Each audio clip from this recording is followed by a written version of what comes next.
got 6 o'clock, so let's go ahead and call our meeting to order and we'll get started. First we'll call roll. I'm here, Mr. Ford's here, Amy's here, Stephen's here, Beverly's here, Ken's not here, Mr. Burton's here, Mr. Clarity's here, Mr. Ferguson's here, Mr. Gregory's here, Mr. Gully's here, Mr. Harsh is here, and Mr. Walsh said he was stuck in traffic in Nashville. He wasn't sure whether he'd make it, but he was trying. And I've not heard from the others. So that's who we have here. So we'll get started tonight. We put for your review the minutes from the January 11th meeting, because that's where we had talked about this a little bit before. Our 18th meeting, we approved those minutes on the 18th. And so we don't need to approve them tonight. And the minutes from the 18th meeting and tonight's meeting, we'll do at our regular meeting on the 22nd. So we don't have any minutes really to approve tonight. Just had those in there for your reference in case you want to look back and look at them. Several discussion items tonight. We want this to be more of a discussion session and decide what we're going to do, what direction we're going to take on some things. First thing we have down is on the ARPA funding, some proposed bonuses or some way to get a little bit more money into some of the employees' hands. And Mayor, I assume you want to present that tonight, or was okay? Again, thank you, sir. Right now we're still working on some details, so this is not a final proposal. This just kind of let you know what we're looking at right now. With a change in the American Rescue Fund, American Rescue Plan, that took some of the strings off of us in the final rule. We're going to propose doing a bonus for the employees. That was going to be $3,000 for full-time, $1,500 for part-time, and we're looking at right now, we're having to require that you have to be on the payroll by February 23rd, which means it'll be paid out on March 11th. If you're on the payroll and by February 23rd and you're within your 6-month probationary period, you would get the bonus when you complete your 6-month probationary period. We're still having to look through some legal hurdles and whatnot to see exactly what all departments can get it and how it needs to be structured and how to be done. But that's kind of the general thought at this point as to what we're looking at. Like I said, we'll have more details if we get some of these other questions answered.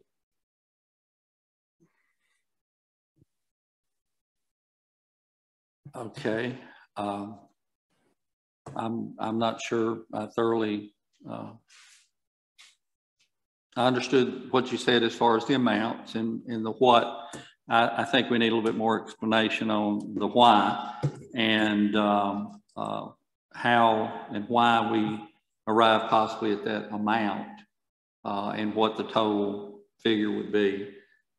That's what immediately hit my mind that I need to know. But commissioners, y'all have any questions on this?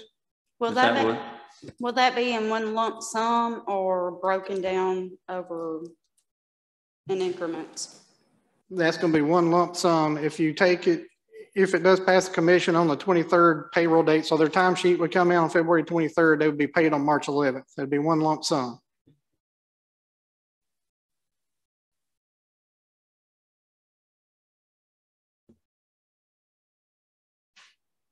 Mr. Clarity, you recognize? Yeah, I agree with you.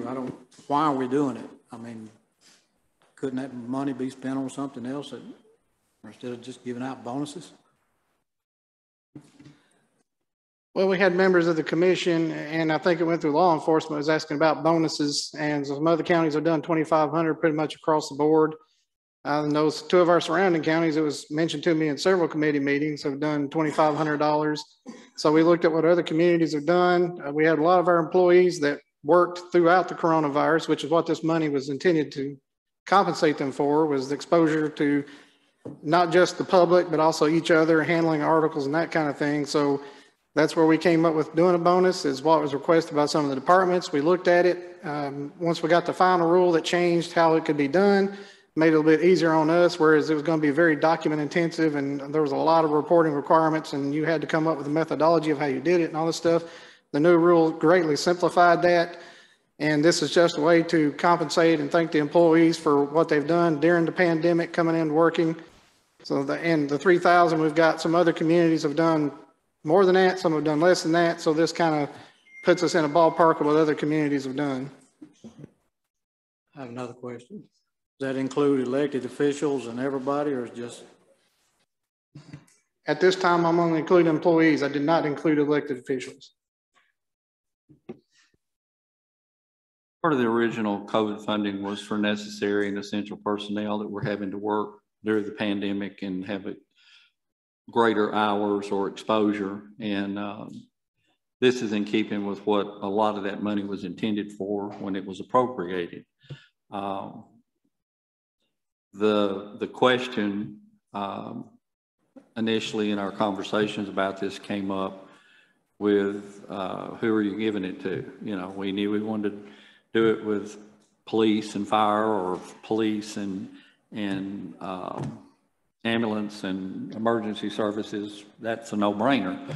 But these other people work through this thing just the same as well. So should they not be included in that? So that's how we made the transition, I think, to being all-inclusive. Is that a fair statement, Mayor? The eligible workers under the final rule include sanitation workers, anybody that's exposed to having to deal with coworkers, handling documents, that kind of thing. It was very, very expansive, and just almost every county employee would qualify under that definition, whereas the previous definition was a little bit stricter.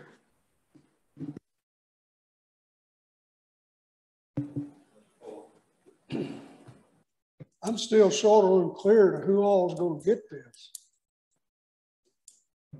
Well, that's why I said we're waiting for some answers to some questions. Tonight was just to let you know this is coming. We get more definition, more specificity in what we're doing, and we can bring it to you on February 22nd. At least you send you information before then. Like some departments, you give it to them. There's a question: will it affect maintenance of effort? Will it not affect maintenance of effort? Can you give it to other departments that are, for example, the water department? They're kind of separate under their own fund. How would you have to do that? What's the accounting mechanism to do that? So there's questions out there of how you could do it, how can it be done? So that's some of the answers I don't have right now. And if you can do some of those departments, that's going to affect how many you pay and what the total amount's going to be. What about the uncertified people at the school? The only time they ever get a raise is when the county gives it to them. I did not include them. I talked to Dr. Satterfield, and he's here tonight. I told him if he had a question or wanted to bring that up, he was more than welcome to do so. I did not include them under the ESSERs. I think they've got as much money as we have. Now, talking to Dr. Satterfield, they had to file a plan. Was it a couple months ago, Dr. Satterfield, a few months ago? Back in the summer. And I don't know if the non-certified had any kind of bonuses in that. I don't believe so. Dr. Satterfield, if you want to come and address that here at the microphone, you're more welcome. I'm sure they can answer that question for him better than I can. Have you got a total of what this is going to cost? Again, until I know who all can receive it, I don't have a total right now. And then where did you say it's going to come from? It's going to come from the American Rescue Funds. That was the American Rescue Fund. It could be used for premium pay to employees. It was done differently under the interim rule. Now with the final rule, it changed how we can do it. And so that, like I said before, it had to go to certain people that met certain qualifications. You had to go back, and you couldn't do, if you wanted to do a lump sum, you had to go back, pick a time frame you were going to pay them, say how much you were going to pay them per hour, pull all their time sheets, document all that, and then come up with a written methodology of how you did it. If it would put them over 150% of the median income for the county, I had to draft a statement saying why they deserve more than 150% of the median income. So it was very document intensive and very, very specific as to who you could give it to and who you couldn't give it to, but the final rule changed a lot of that.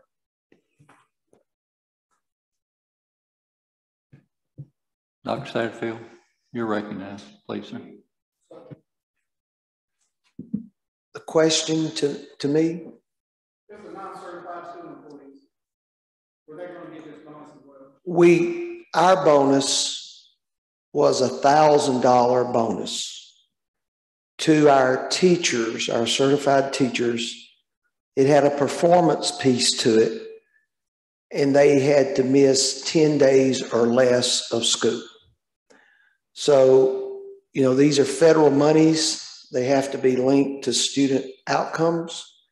And when we're recovering from the negative effects of the pandemic, you know, we cannot ask someone to wear a mask or to take a vaccine or to social distance. But the idea was to incentivize the teachers to be at school more, to work with students that would have a positive impact on learning outcomes. That's a little bit more difficult to link when it might be a janitor or bus driver. Not to say they're not important to students, it's just harder, more difficult to justify when you're making a federal application and waiting for that to be approved.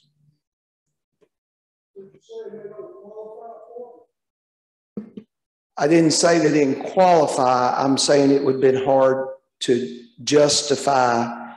Though, you know, the mayor asked me a minute ago, when was that done? We started in July making our ESSER 3 application, and that thing went back and forth with the state. And I think it was probably mid-October before that ESSER 3 was approved. So each time there's been 3 waves of ESSER funds, and each one of them, the federal guidance and requirements have gotten more strict each and every time. We just completed our first quarter monitoring the other day. That was quite difficult as well. Mr. Gully, that's why you hadn't seen me in a while. Yes, sir.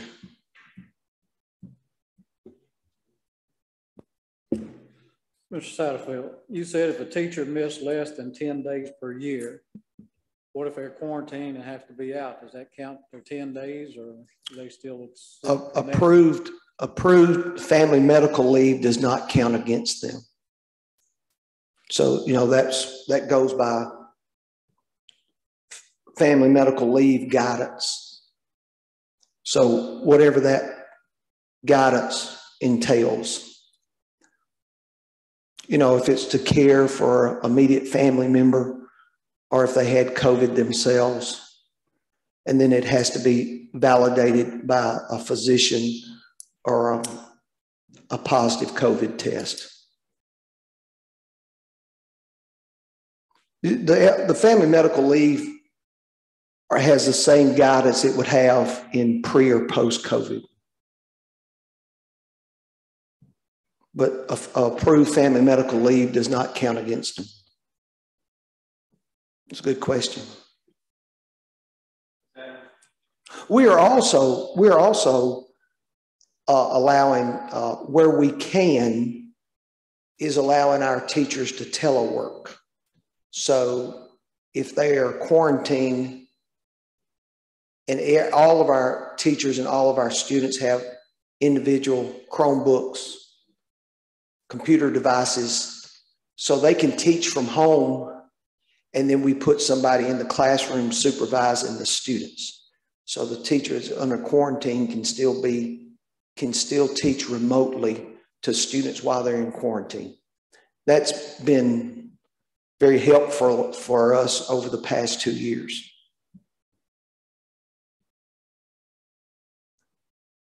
Ms. Atwood. So am I understanding correctly, Dr. Satterfield, that none of the teacher's assistants, even though they're in contact with the children as much as the teachers themselves, they did not receive any kind of bonus whatsoever? No, first of all, nobody's received any bonus whatsoever thus far. So it'll be for the end of the year, and it's based on attendance, and it's only for the certified teachers. So are we going to try to compensate them in some form, fashion? I might not miss. Can you restate that again? Are you going to try to compensate them in some type of fashion in addition to the certified? We were not planning to. We did not have enough funds to go that direction. And matter of fact, We only did that for 1 year. Those ESSER funds, most of our planning is for 2 years. So we only had enough funds to do that for 1 year, but we have to budget it if everybody took the bonus. You know what I'm saying? So, you know, after the end of this year, we'll look and see if we have any monies left, and we might redistribute that in some way, but we just don't know how that's going to play out yet. Did I answer your question? Yes, sir. Okay. Mr. Ford, you recognize. Do I understand that this don't have anything to do with this pay schedule, does it? No, sir. The reason I talked to Mr. Jewell about putting on here is just to let you know that this was coming, to give you an idea of what the general thought was at this time, get some of your feedback and let you know that this is the general idea. However, we do have these issues that have to be resolved before we come with a more concrete proposal, which we hope to have the week before the next budget committee, which will be on the 22nd. But no, it doesn't have anything to do with the pay scale. It is completely separate. This is under American Rescue Fund, whereas the pay scale is general pay increases, or talk to general pay increases under the county tax funds, but what we raise ourselves. So no, it's not connected to the compensation study whatsoever. And you're thinking in terms of what, 3,000 did you say per person? For full-time. For part-time to be 1,500, and they have to have been working for the county when they turn in their time sheets on February 23rd. And if they're still within their 6-month probationary period right now on February 23rd, they will not get it until they complete the probationary period. And the reason we're doing that is basically to be kind of a retention incentive. We've had some that come on, work for just a very short amount of time and then leave. So hopefully this incentivizes them to stay for the full time. Question. I guess this question is for the whole committee. The comptroller sent out a video message. I received mine on Wednesday. Has everybody looked at that video message? He basically says what can be done and what can't be done. And Mayor Chambers is just going by what the comptroller's office is saying he can follow with the steps. If you haven't listened to that video, please listen to that video by the 22nd. It will enlighten you dearly of what can be done and what can't be done, how much money can be paid, the face-to-face time up to $25,000 in the next 5 years, $1,385 above what their pay grade is. Am I reading that right? Did I hear that right? If you're doing the premium pay under the final rule, it was you can't pay them more than 150% of the median income without giving a reason why they deserve more than 150% of the median income. You can't compensate them more than $25,000, and you'd have to, if you want to do it as a lump sum, you'd have to do it as retroactive pay, which means you have to set out a period of time, determine how much you're going to pay them per hour, pull all their timesheets, have that documentation, and you're going to have to pay the benefits on top of that as well. If you want to do it going forward, which you would say if you decided you want to pay everybody $1 an hour, they would get $1 an hour going forward, but that would be prospective pay. So those were the two different ways you could do under the final rule. When it changed, they did put a thing in there that helped smaller counties because there was a provision in there for what's called revenue loss. There was some very convoluted formulas how you could figure that. They went ahead and said there's a standard allowance. You can take up to $10 million of revenue loss, which means that would be our entire allocation is only 5.3. That allows us to take some of those strings off. Now we still have reporting requirements, and I still have to do a methodology of how we determined who is going to get paid on these bonuses, but we don't have to do the 150%. And we don't have to do the 25,000, but we still have to do the match on the TDEC grants for the water and sewer. We still have to do a match on the health department where they're doing a grant to improve the health departments. The ambulance service wanted a $256,000 ambulance and other equipment. So with some of the things we've already talked about and required matches, we've already got 3.02 of 5.3 million out, should be spoken for. Again, that's going to come in front of the commission to be approved by you, but just taking those things out, we've got about $2 million left to spend. And we can use those things for substance abuse and mental health counseling. It's something I talked to Dr. Satterfield about with the issues we've seen at the schools recently and just in the general public. I want to look at, see if there's something we can do to help with affordable housing. That's been an issue. I've got a lot of people ask me about that. And then also I want to see if there's a way to help our small businesses. I've had people that tell me they were having trouble getting loans and those kind of things. Those could be building blocks to help improve the community going forward. So again, that's all going to come in front of the commission, but at this point, with taking out those things I just said, I think we've got a little over 2 million to do with, and this is going to take a substantial part, depending on how many people end up getting paid. That could take a substantial part of $1 million. And don't, please correct me if I'm wrong. It also lays out there on stuff that you can't build or buy or something like that from the comptroller's office. As, let's say, you can't build a jail with it. You can't build a football stadium with it. And you can't build a community center was the other one? Was it three? Yeah, three or there's four? several construction projects you can't do. You can't use it to pay off debt. I mean, there's several things you can't use it for that we're going to stay away from. So again, there are some things you can use it for, but there are definitely no-go zones. And if you spend it on that, the federal government's going to tell them to you got to pay them their money back.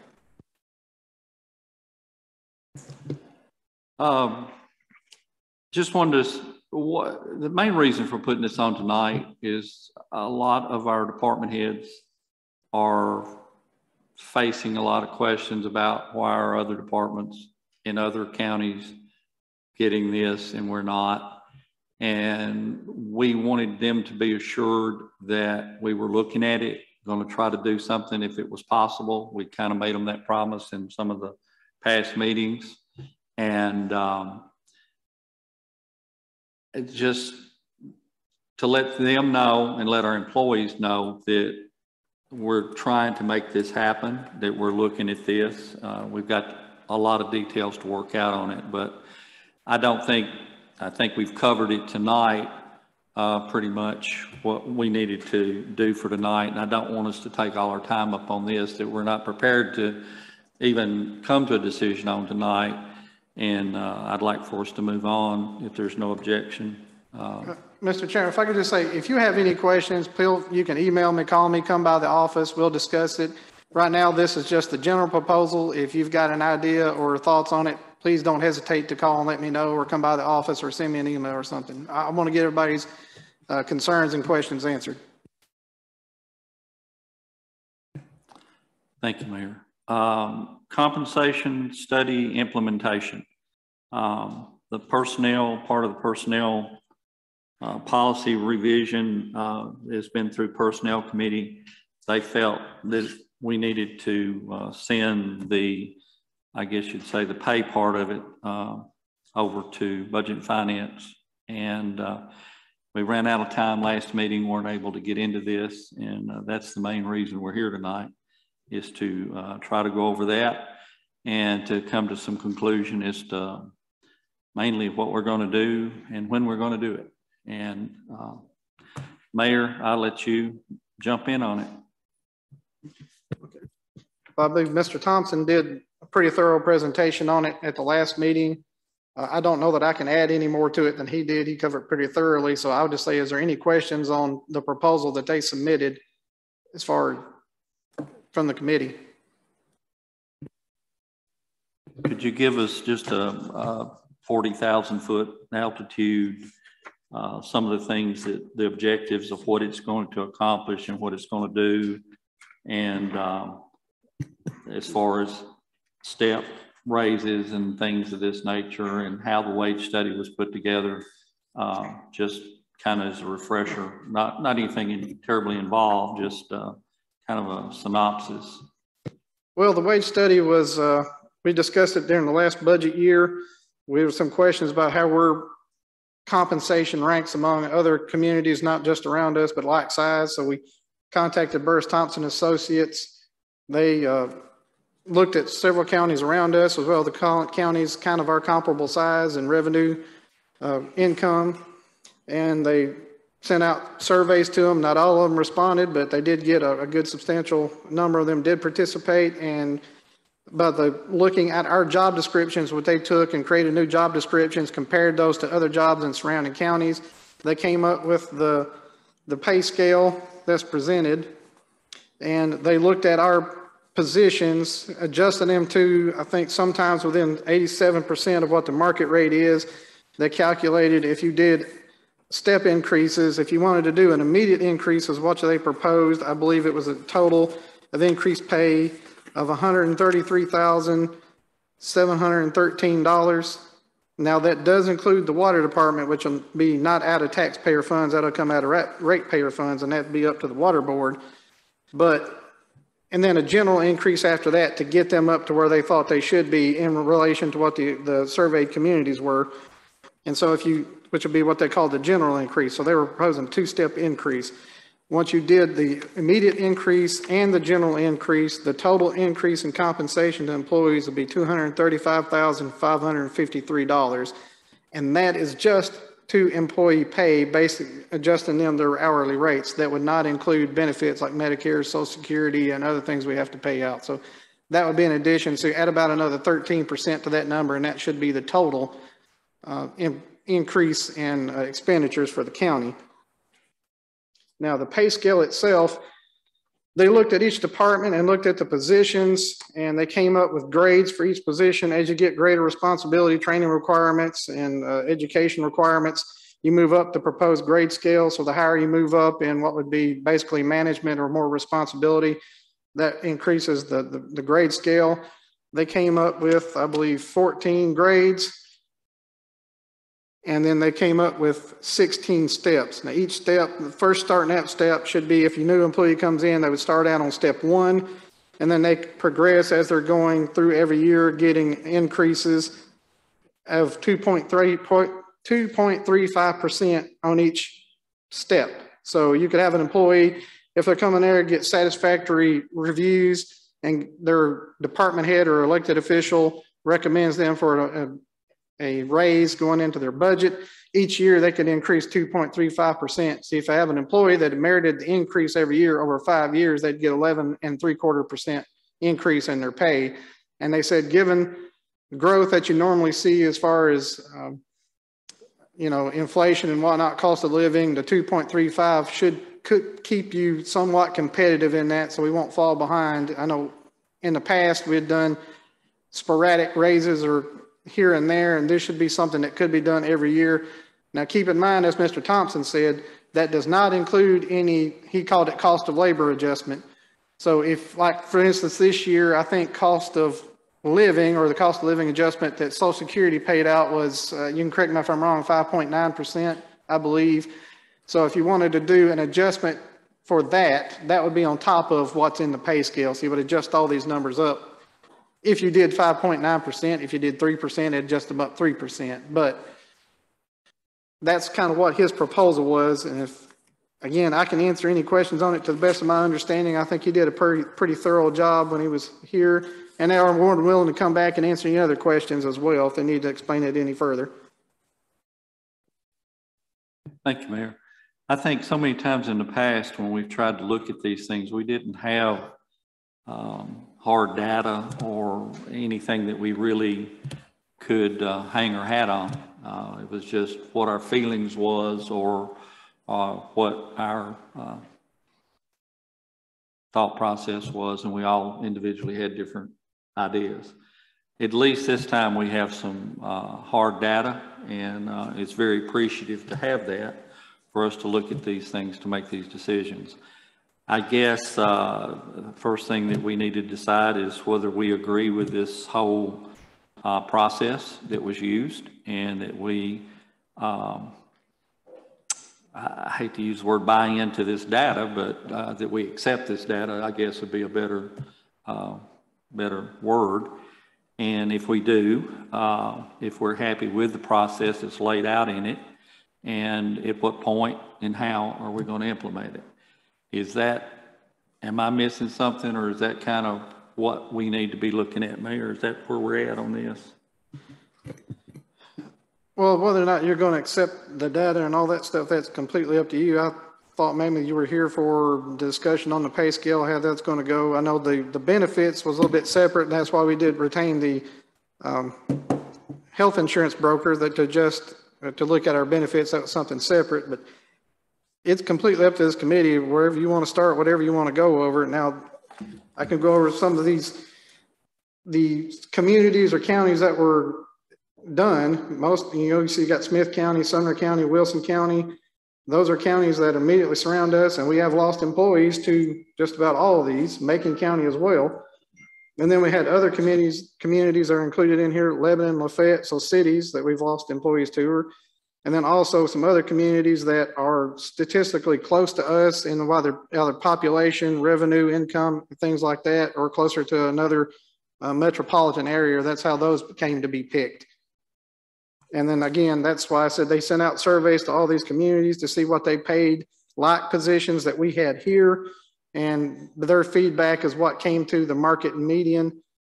And that's what they based their pay scale on, is trying to not only get to that market median, which I believe is around step 8 of the pay scale, but also go above that once an employee's been here a sufficient amount of time. So is there any questions beyond that? The pay scale itself, so that's how they came up with it. That's what the positions are. And I handed out a handout earlier today that Burris Thompson did come up with. It kind of goes through how it was come up with and how it works going forward. I think it should be about a 5-page handout.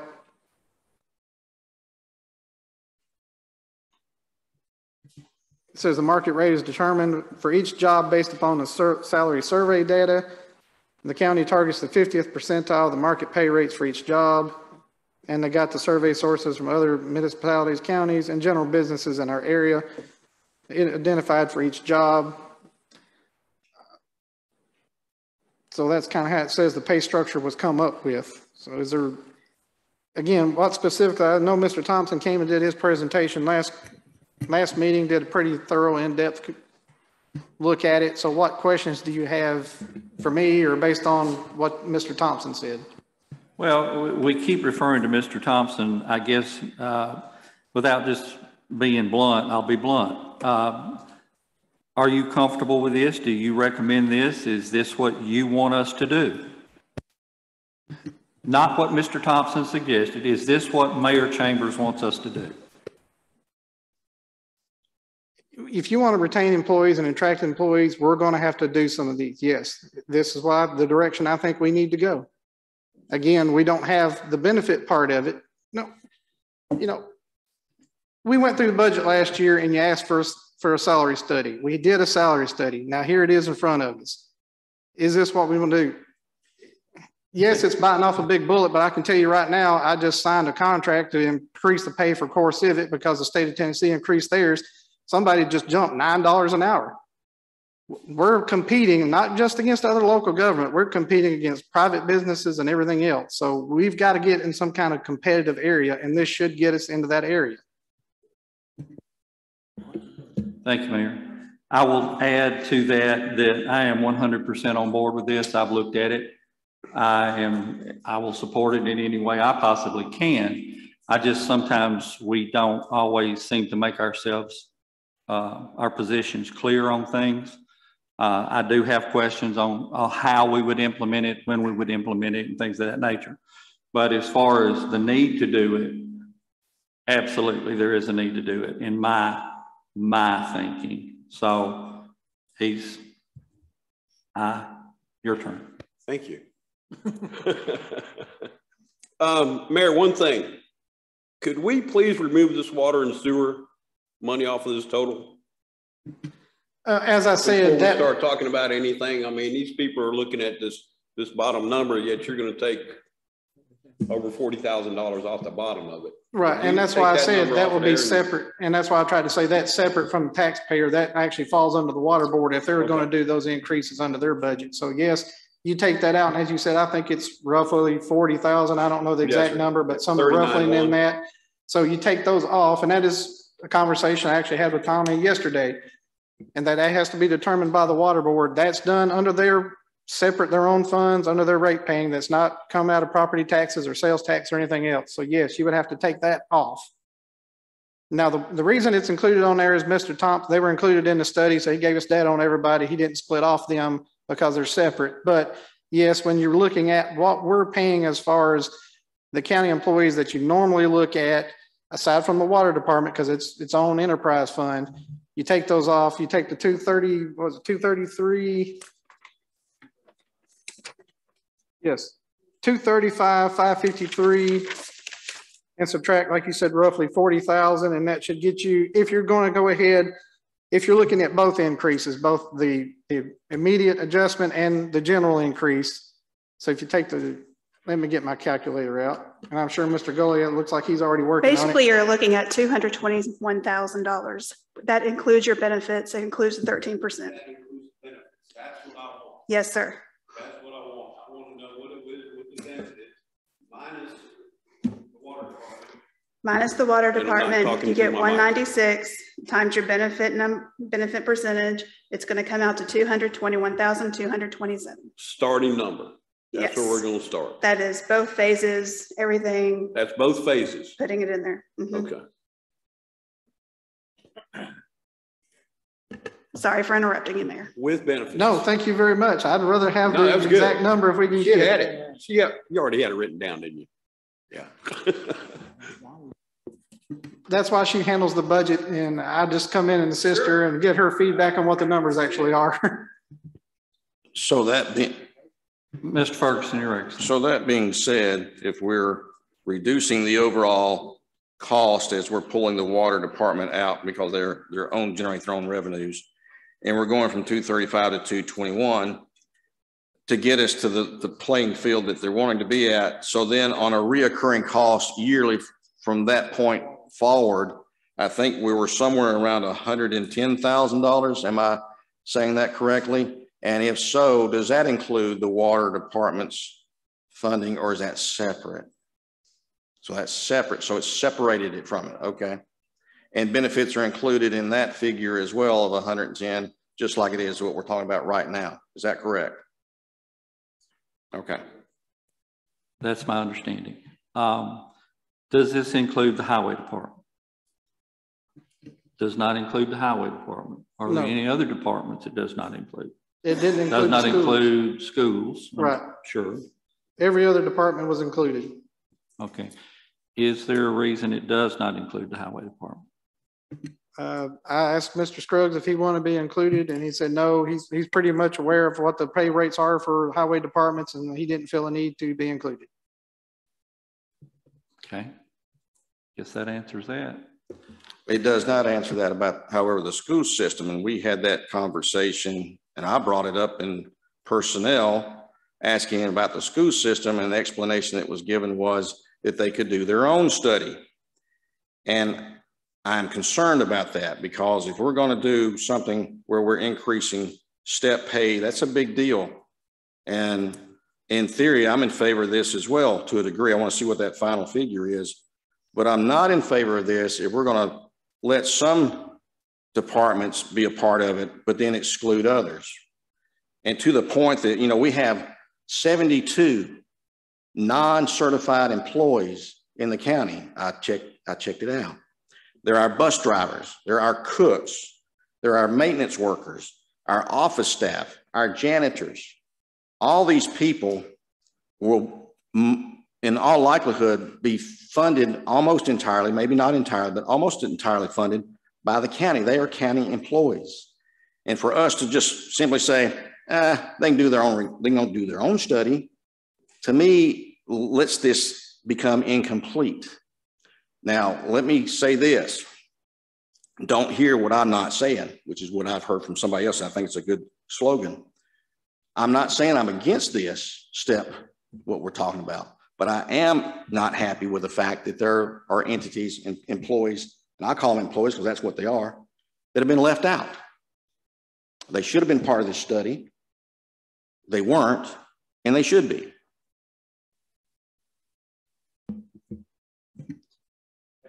Well, first of all, that's not exactly what I said at the personnel committee. I said, I called Dr. Satterfield. We talked about it. Actually, no, I didn't call him. We were at a meeting somewhere. We talked about it, and he can speak up and come up here and address it if he wants to. I think our recollection is a little bit different, but we discussed it at that time.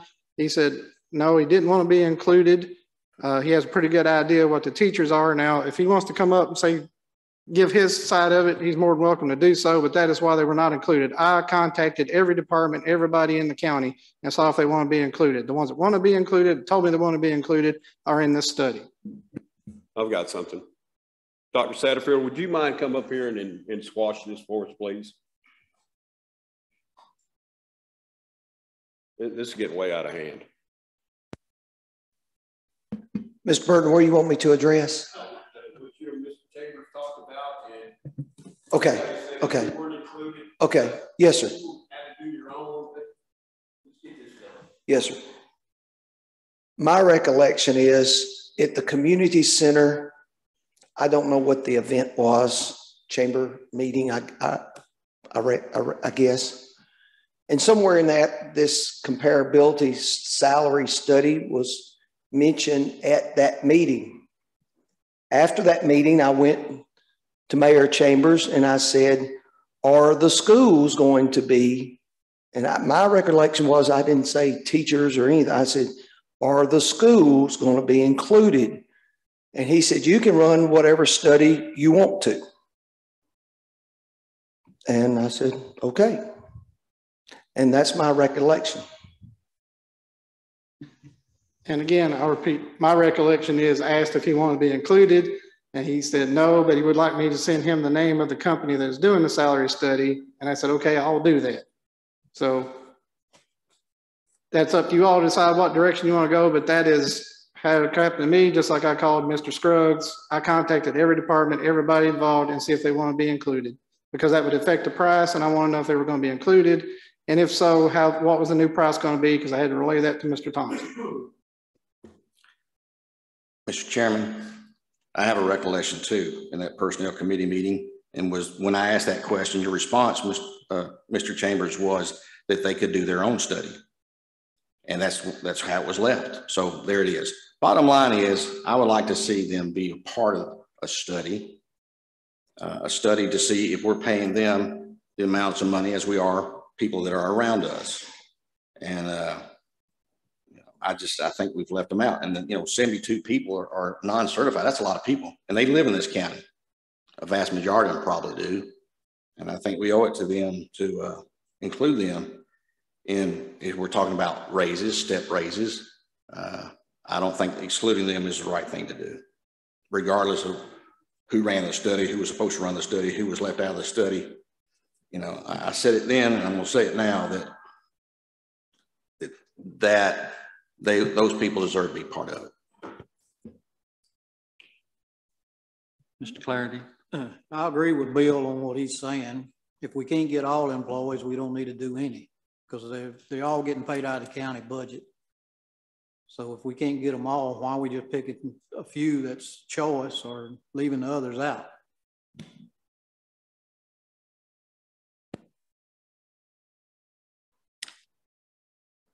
Chairman.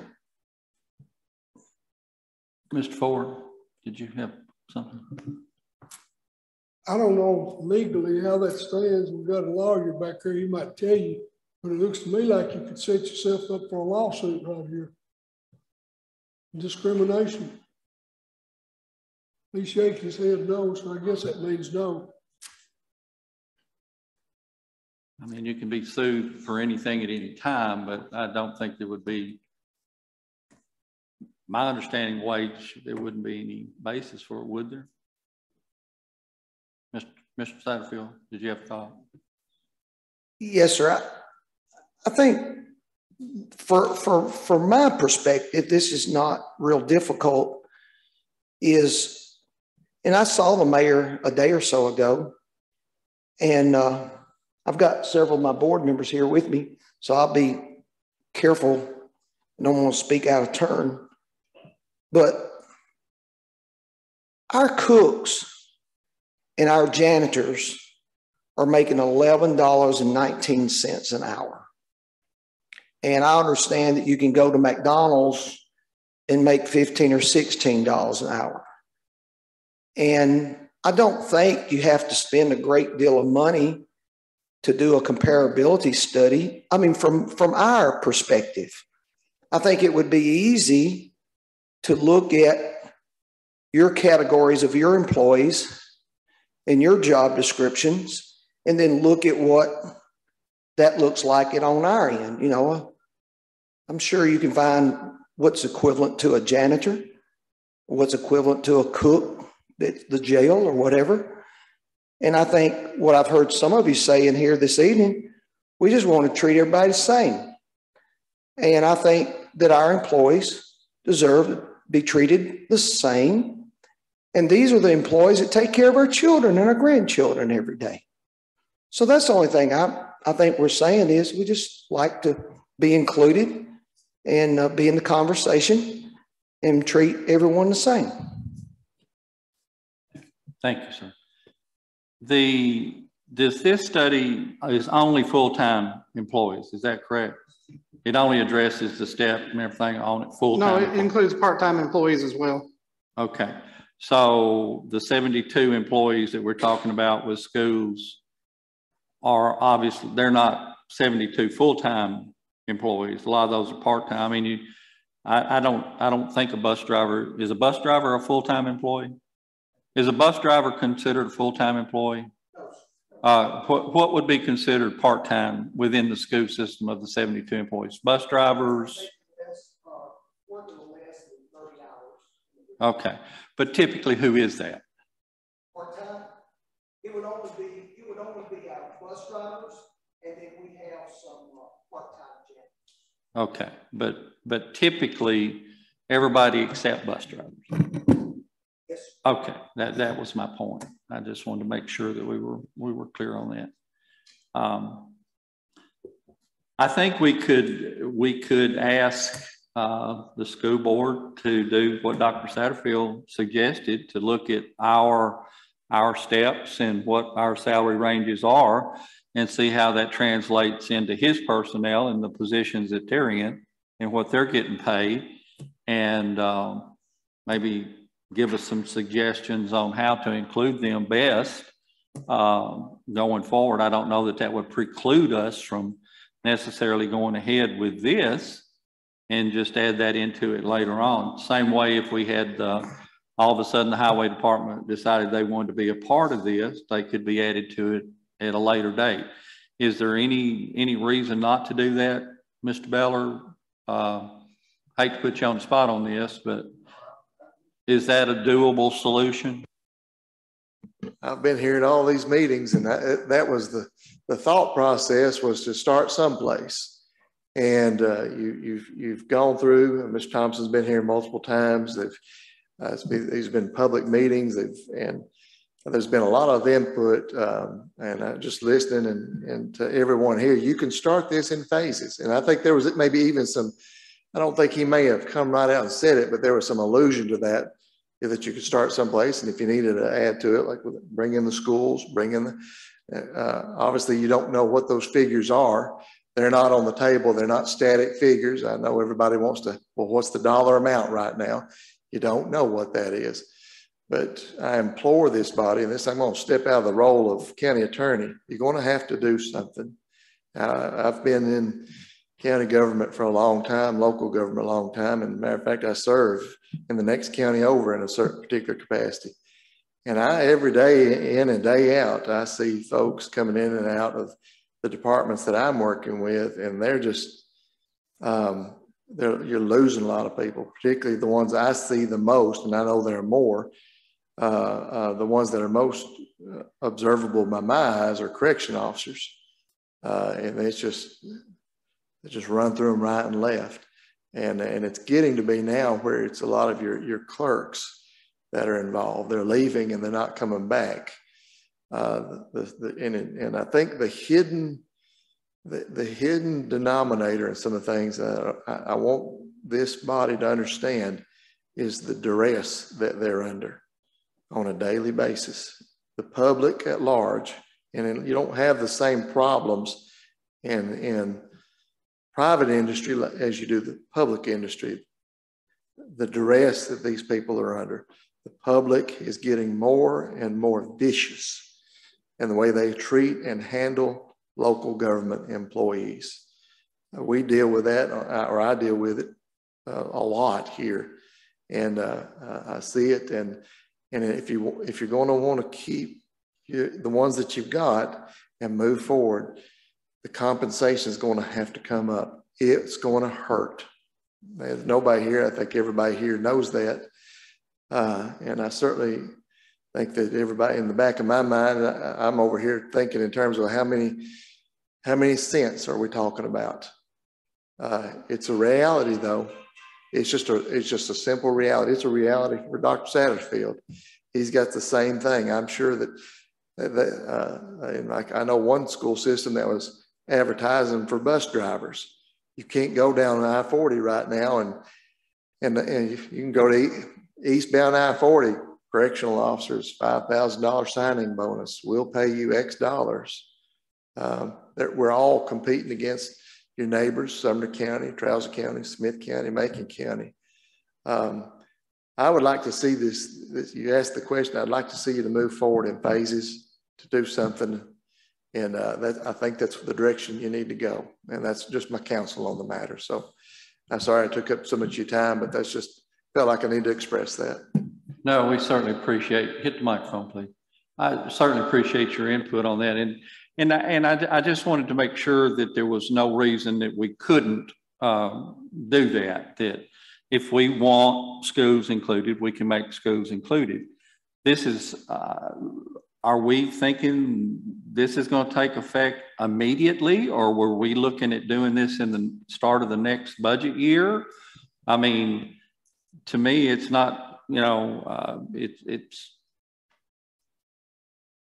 that's a bigger, to me, a bigger question whether or not we do it. What was your thinking on that, Mayor? I thought my preference would be do it in the next budget year. I know Mr. Thompson has suggested or proposed, if you wanted to do it, a two-step increase, one to be immediate, one to be in the next budget year. I prefer to do it going in the next budget year when we have a better idea of what our revenues are finishing out this fiscal year, where our fund balance is going in the next year. So I would prefer you do it going in the next fiscal year. I concur in that, particularly if we are going to be able to do something with ARPA funds in the immediate future to kind of bridge the gap until this could kick in at the beginning of the next year. I don't want to tie these together. I'm not trying to tie them together and make it, you know, dependent on one or the other, but I think that would be the best of both worlds, I guess is what I'm trying to say. Ms. Ferguson? Yeah, I'd like to add to that. I think what he just mentioned is good that we do this in a budget year, because we're going to have to look at this as it fits in an overall budget. But I do want to also echo what our county attorney said. We are presently at a time where we're losing employees, and we're losing the employees to the people that are closest to us. And I've talked to both the sheriff on more than one occasion. He's here tonight. And I've talked to the ambulance director on more than one occasion, and they're currently losing employees. Now, there's a difference between whether your garbage gets picked up, or whether somebody in your house is having a heart attack, or whether somebody is shooting somebody out in the front yard. And we're going to have to address the issues with our law enforcement, in my opinion, and with our ambulance service. We may not like that either, but we don't want to be in a situation where we've lost employees. They're already gone. And we say, I wish we'd have done something about that. And then maybe the sheriff can't have that patrol car out on one night. Or maybe there's not but one ambulance that runs one night. We don't want to be reactive. We might want to be a little proactive. So maybe not putting everything all in one basket might be something that we may have to face, whether we want to or not. But I think what we're talking about here in terms of overall figures would be right to put as a budgetary item. But I want to kind of hold the lantern out there to say, guys, we may have to face some of this stuff before then, because, and Mr. Russell, if I could call you to the podium, I'm not trying to put you on the spot, but can you give us about a 2-minute, what's going on in your world? Well, right now I'm 3 deputies short. I've got one in the academy. It's going to be our USRO for the elementary school. She currently had to drop out of the academy right now for COVID. So she's got to go back and make those 2 weeks up. Whenever she gets out, I've got 2 more just hired to go to the academy. And right now, a deputy is not like any other employee. You just can't get in the car like I did 30 years ago. And I rode 2 nights. That third night, I was on my own when I started. You have to ride with a certified sergeant or supervisor at all times until you go through the academy for 12 weeks. And once you get out of the academy, you still have to ride for another 2 months until that supervisor feels like you're able to solo on your own. So whenever I hire an officer, most of the time it's anywhere from 6 months to a year before I could even work them by themselves. And right now I've got 3 that we're working with right now in that situation. I have one to quit January, went to Tennessee Highway Patrol. I have one to quit in December, went to Macon County Sheriff's Department. Then I had another one to quit for him and went to Macon County Sheriff's Department. And right now, my correction officers, I was at Waffle House the other night eating. I was talking to a lady there, and she was making more money than my correction officers working there at the Waffle House. I'm not saying anything bad about Waffle House, but my people that I hired, they have to take a psychological by a licensed physician. They have to pass that. They have to take a drug screen and a physical before they can come to work for me. And they've got to have a clean record. They can't have a DUI or public intoxication or anything on their record to come to work for me. And when I do have people that's out, last 2 weeks ago, I had COVID. And I got 8 women work at the jail, 6 female correction officers and 2 cooks, and they work as COs too. 5 of them, of the 8, 5 were out of 8. They had to work 10-hour shifts, go home and sleep. They just rotated for that week. I can't call in anybody like substitute. You got to be a certified, licensed correction officer or a police officer to come in and work. I just can't call in like a substitute teacher or a substitute cook. Even the cooks have to go through the training. Everybody I got is certified. And that's what makes it hard with the Sheriff's Department. I just can't call somebody into work. When we're shorthanded, we're just shorthanded. And like I say, right now, we're down 3 officers. And in correction officers, I bet I've hired 12 or 15 so far this fiscal year. So let me ask you a question to you, Mr. Russell, Sheriff Russell. When you say you're down 3, how does that affect you? Tell us how that is. I have to pull my detectives out of the office and put them on the road patrolling, bump them back. We got training we have to go through, in services, vacation. I got 1 on vacation right now. I got 2 out with COVID, and we just have to take our detectives off the street. Myself, sometimes I have to go answer a call. My chief, it takes us away from doing our jobs. And it's hard on us to maintain, especially this day and time. 10 years ago, it wasn't so bad, but our population is growing, our call volumes is increasing. It's just getting harder on us. Mr. Ford. Ray, I thought we a couple of years ago put all your men on a progressive thing. We did, but none of them stay long enough to get there. We don't make it 2 years. What we done, we set it up. You start out at a rate. After you went through your training, you go to a rate. Then you go to 2 years, you get a raise. In 5 years, you get a raise. Nope. Some of them might make it to 2 years, but nobody never makes it to 5 hardly. I can understand where you are. One of the things that I have, I said it tonight, that guy was here and presented all this. We've been lined up with Wilson County, Sumner County, Macon County, and Smith County, and every one of them have tremendous more dollars than we do to spend. I guess the thing that worries me about it, I'm thinking about the future. You're gonna need a jail. Yes. And the mayor's telling us that the Justice Center is gonna cost $20 to $25 million. That's I right. wish somebody could tell me how Trousdale County is gonna pay that. I'd love to hear it from who, anybody who's still. Just like we built this new high school 20 years ago, that was the same question on it. $8.1 million. That's right. It took us 20 years to pay for it. Yeah, I agree with you. You know, we're looking at, I pay taxes too, and you know, whether I'm sheriff or not, I'm still going to pay my taxes, and we're going to have this stuff. If we're going to continue, that's like during all this COVID and all that. I just can't shut the jail down like you call school out and go home. I got 30-something people that are taken care of. They all got COVID in the jail. I've got 10 people got COVID in the jail right now, 30-something we're having to take care of. I've got them in the Justice Center up here segregated, trying to keep the new ones that's coming in from catching it. And I have to send guards up there, and I'm running short staffed all the time. And it's hard. And, you know, y'all don't understand what we're going through. especially during this COVID. It's been tough, running short-handed. People can't take their vacations. We run, you know, some of them give up their vacation time because we can't afford to take off. And it's getting tougher, especially with our pay like it is. I've talked to every county around us. Everybody's paying more. Wilson County's paying $6 an hour more starting out in the jail. Their insurance, what I'm paying $1,000 for, they're paying $300. And that's the reason they're leaving. I know we can't pay exactly what they're paying, but we got to stay close enough to where we can compete with them a little bit. Well, money might help, but it won't cure all your problems.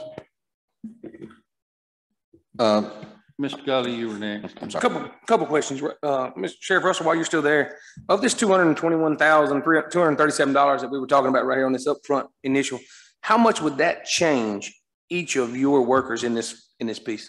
Each of those positions, you talked about your jailer, you talked about your incoming deputies. What does that change on their pay? Because we're getting down to the granular here.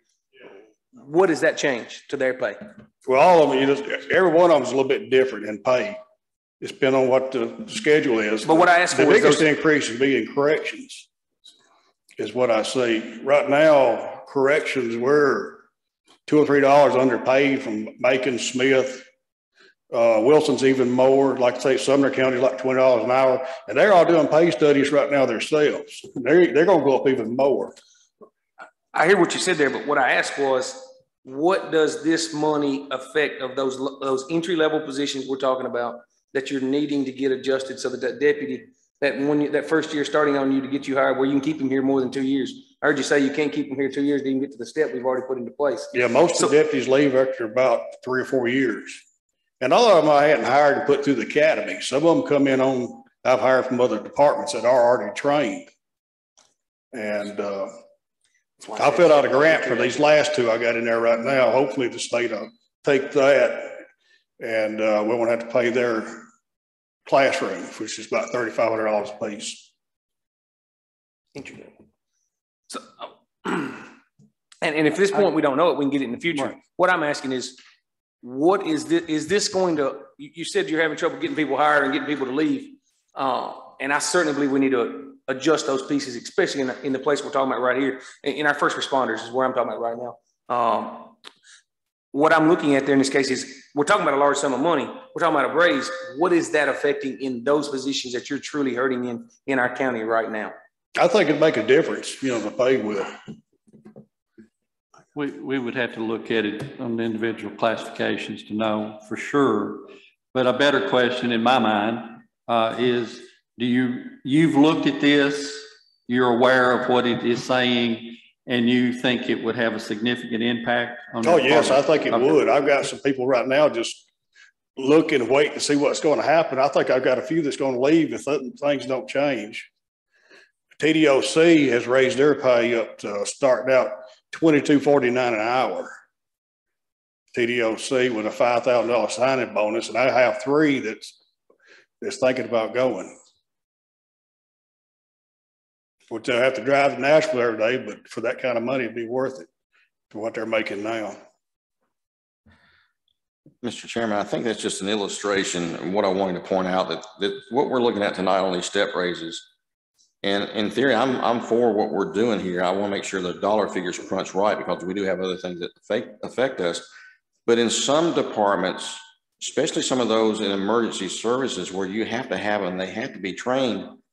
It's a crisis, right? It's a crisis right now. It's not going to be just a crisis that we can deal with at budget time. My personal feeling is that I don't want to be reactive to this. I want to be proactive. I want to make sure that they don't leave. Now, maybe we can wait to budget time, but budget time doesn't actually kick into effect in terms of the dollars until September.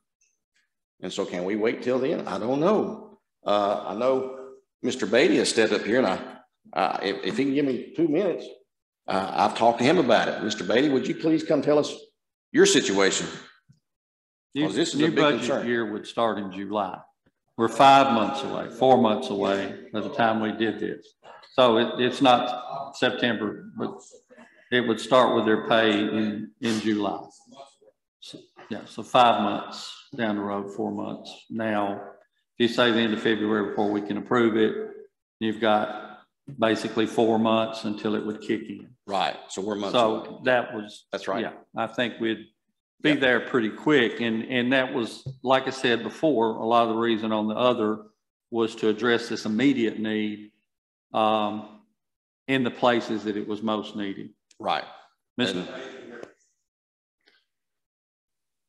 Just echo mostly what Sheriff Russell said. You know, we can't just fill positions with anybody as like a substitute situation like that. You know, to be a paramedic, you're looking at going to school for nearly 4 years, 3.5 years, and EMTs 2 semesters, a whole year.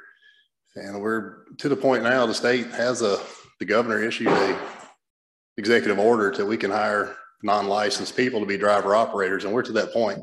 We're 5 full-time positions down right now. So we're not in great shape. But if you look at the counties around us, they're in the same position. So people right now are in a position where they can pick and choose where they want to go work now based on pay, because there's so many open positions surrounding counties. When I came out of paramedic school and EMT school, there was a waiting list to get on a county service. You just didn't come out of school and get hired at a county service. You went and worked at a private service with your name on a waiting list to get hired by a county department. And right now, you coming out of school, you can pretty much go wherever you want based on salary, benefits, whatever you want to choose. So that's kind of where right now I could go to Sumner County right now as a paramedic, get hired for day one, and get paid what I get paid right now here as the director. So what do you think we need to do, Mr. Beatty? We're going to have to be a little more competitive. I'm not saying go dollar to dollar with Sumner County, or Wilson County is looking at a 15% pay rate. I know Smith County pays more than we do. Their paramedics start out a little over 16. I think the critical care paramedics are at $17 an hour. I mean, we're non-competitive right now. 2 or 3 years ago, we were competitive with surrounding counties. We're not currently. Can the situation hold for 4 months till the new budget year kicks in? No, we can't. Thank you.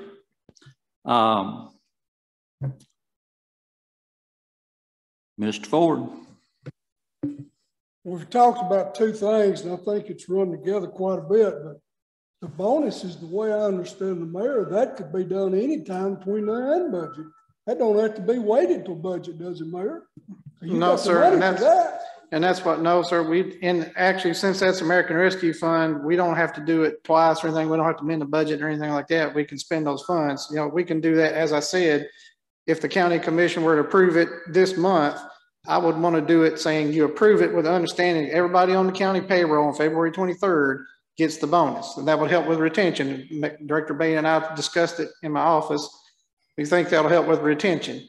And that anybody is currently on the payroll on February 23rd, even if they're in their 6-month probationary period, that they'll get the bonus once they complete their 6-month probationary period. And that's an incentive to stay with us. So we had some positions that had turnover. They'd come in, as Sheriff Russell said, you have some positions come in and they're only there a few months or something and they're gone.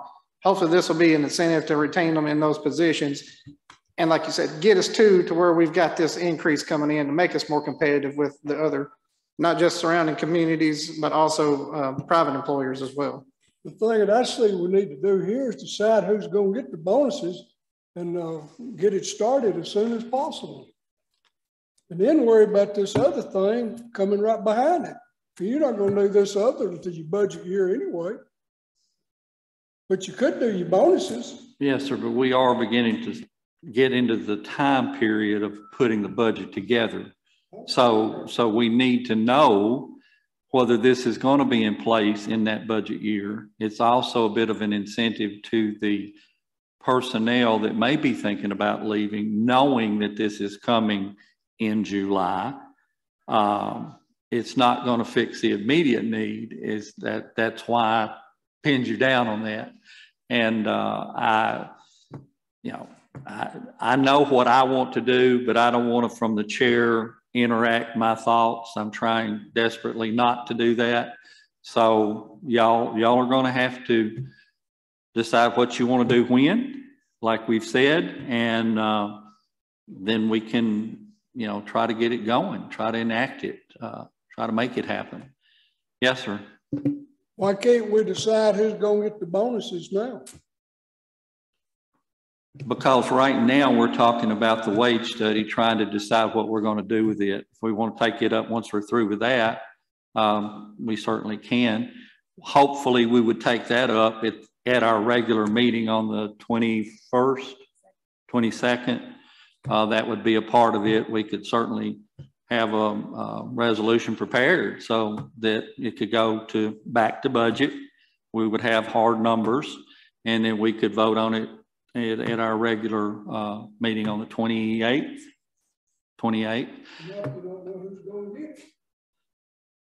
Well, I think the recommendation was for everyone to get it. I don't know. I still think we ought to include those as uncertified people at school. We cannot tell them what to pay their people. We can provide the funds at their request, but I don't think we can say, we're giving you this money for you to pay your people this amount of money. Is that right, Dr. Satterfield? Is that correct? Mayor, Jesus, God, somebody answer me. My understanding and talking to the comptroller's office and everything else, and if anybody else got a better idea than I do, is we set the revenues. We do not determine their expenditures. That is completely up to them. We cannot dictate what they spend their money on.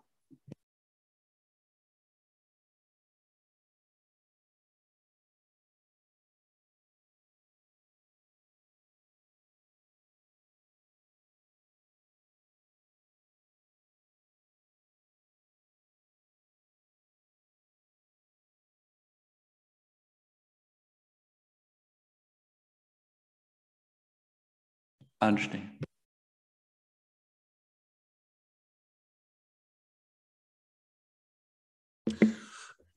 And getting back to the wage study conversation here in this case, I think we need to have this other conversation at some point in time. It'd be nice to have the information we need in hand at that point to get to that conversation. I certainly agree with Mr. Ford about we should take care of all those employees in that piece, 100% in that case. I'm a digits guy. I like to look at dollars and cents. Here's what I'm talking about. This all looks great on paper and all these pieces. There's some very information number here. I see a $237 figure up front initial, boom. Last 2 years ago, we absorbed roughly a 50-cent raise for every employee. It cost us a little over $100,000. We absorbed that without having to raise taxes. Plain and simple. I'm not disagreeing with that. I would love for it to have been more. We were able to absorb that at that time. At this point, when I look at this piece right here, my first question in this step, the steps are by years. Am I reading that correctly? Is that correct? Each step of the 16 steps is by year? Yes. So each year there's a 2.35% raise. Is that correct? If their department head does a performance evaluation and feels that they are eligible for the raise, you may have some that don't get it. So that's why I can't tell you right now, every employee is going to get it. You may have some that don't. So like but yes, they're eligible to get the 2.35% increase every year if they meet the performance standards.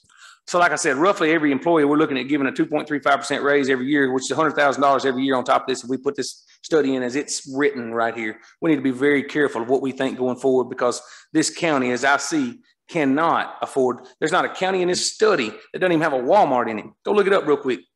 It's pretty simple that we were compared to is what I'm saying. Now, I'm all for giving our employees the raise. I like this $221,000 right now to start getting us caught up and some steps to go with it. Don't hear me wrong with what I'm saying.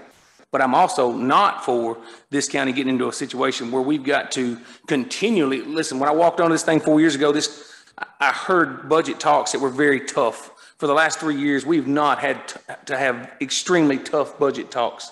We've been able to not ask our taxpayers to add up, keep bringing in that dollar to continue this county running. What I'm saying is when we put this thing in as it is with these steps at a 2.35% raise every year. Now you think about that, folks. That's a balloon is what that thing becomes. You keep popping air into a balloon, it pops somewhere. You got to find somewhere else to get either stretch that balloon or find some more balloon to put air into. Pretty simple. I love the race conversation that we're at, but we need to get down to some brass tacks of what we're going to really do right here. We can keep talking around this circle all day long. Plain and simple. We've got to find out where the funds are and what money we can pay. It's pretty simple. I like the pieces. This wage study is well written, well laid out. It's a nice balloon effect once we go to each step each year. If we go to talking about a 2.35% raise year over year over year over year for employees, which I am not against. Down the road, we need to put some raises in. That comes to us. We come before it. It gets presented to you. You bring a budget to us that says, hey, they've asked for this raise. Let's look at putting it in. Instead of putting it into a place, my position right now, I want you to be known well. I'm fine for let's putting in these initial catch us up raises. Does everybody hear what I'm saying in that case? Hopefully hear it well. I'm not fine for adding in this step raise part of this piece. So I want to get down to some tax where I thought this budget meeting was going to be us about discussing parts inside this we could pay for. That's our job, is to look at these pieces. What can we pay for? What can we bring out? And let's get down to those talks. I do remember that the person that put this together, Mr. Thompson, had indicated to us that 2.5 was just you could do 5, you could do 1, you could do 1.5, that was totally up to our discretion as far as how much those yearly step increases would be. And I think if I'm remembering correctly, he even said that could be adjusted, you know, that if you got to a year that you didn't think you had the funding to do it, you could reduce it or not do it at all. So I think it's based on that more or less for the catch-up situation. But yes, you're right, it was presented that way, but I don't think the implementation necessarily has to be that way. I won't disagree with you there, but we need to be straightforward with our employees that we're fixing to talk about right here. Because if we put this thing, we say we're going to pass this as it is and talk about passing as it is, they're expecting that, hey, they just passed this with what it was. They can see it, they can go read it, it's all public knowledge. So they're expecting that 2.35% to come each time. We need to be upfront and honest with them from the beginning that we appreciate their job that they're doing. We're ready to at least do the best we can to bump their raise up to where we need to bump it to. But we need to be honest with them up front that, hey, we're not sure that these 2.35% are going to happen year over year over year. On my part, I can promise you, I'm not voting. Can't vote that way. Now, there may be times down the road where we say, hey, we can do 3% this year. I can't say that I can put it in there and say I'm going to do it year over year over year into a step raise. Question for you, Mr. Gully. 50 cents we did 2 years ago. Correct? In 2 years ago's budget, that's correct. What's that stand in a 40-hour work week? $1,000 a year. Every 2 weeks, sir. Break down $1,000 a year. It's pretty simple. 52 weeks. Break it down 26 payments. Okay. What will that do for Social Security when these people think they can retire? Is that $1,000 going to make any difference? Well, it's better than the 1,000 they didn't have. At 50 cents. I hear where you're at, but it's better than 1,000. Anytime we can give a raise, what we can do, we were able to absorb that raise that time. 50 cents was a slap in the face to the people that work in this county, to the people that run this county, to the people who hold this county together. I wouldn't disagree with you a bit. I had to beg to get to 50 cents. Some of those were going to be about 26 cents.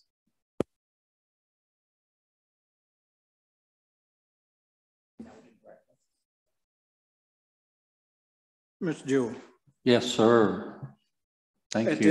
At this $221,000, we're looking at a 10-cent increase on taxes. Not necessarily. If we have, not necessarily. I mean, if it had to be funded entirely out of property tax, yes. We are not 100% dependent on property tax. But the majority of it is. Well, for instance, I'll give you for instance, our sales tax projections have been running roughly $20,000 a month more than what we thought they would be, budgeted, projected. So you can fund this out of that and never really touch any of your property tax pennies, so to speak. There's no guarantee that that will continue. Hopefully it will increase. We have growth monies within our property tax just based on the new properties that are coming up. So you have your revenue stream is not static. It's dynamic. It moves as well. And right now, in the last few years, like we've just talking about, we've been in a situation where the revenues were trending up. So I think I'm saying that to say I think the money is there. I would have to defer to these two people to more, where is the money coming from, or can we afford it or whatnot.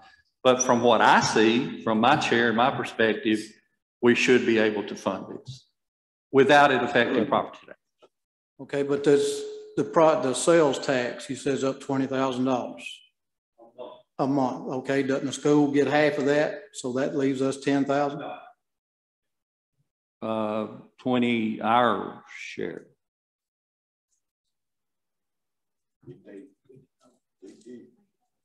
$20 total. Okay. So we get 10,000 out of that 20. Yeah. Some months it's been more than that, but I can't remember, but maybe one that it was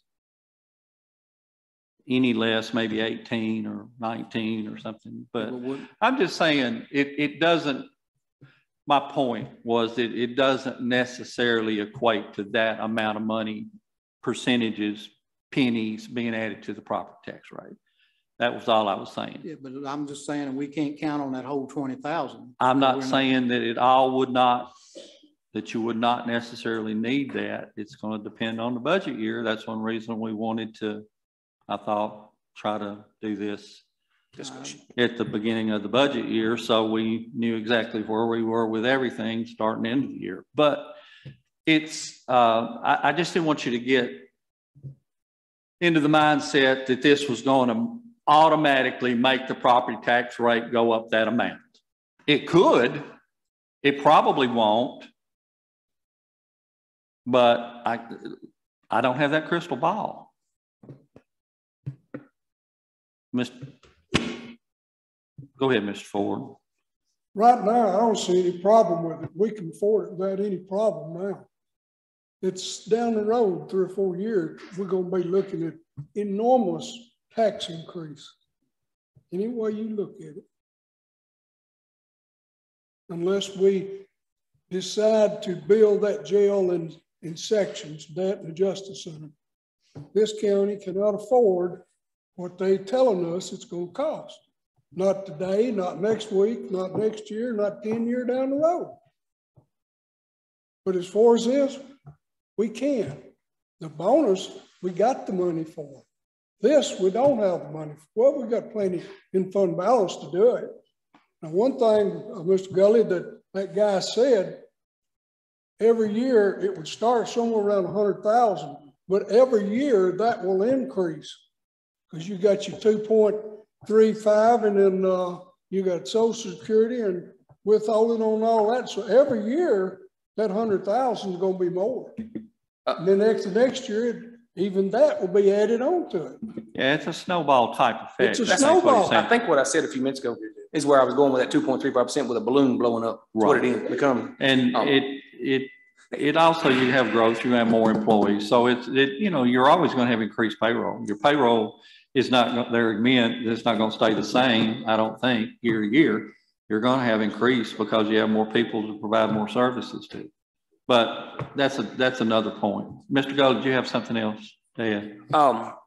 I heard Sheriff Russell and well, both of our individuals that are here today dealing with first responders state that they're at a point where they're losing today. I haven't seen any of our other entities that are saying that same piece at this point.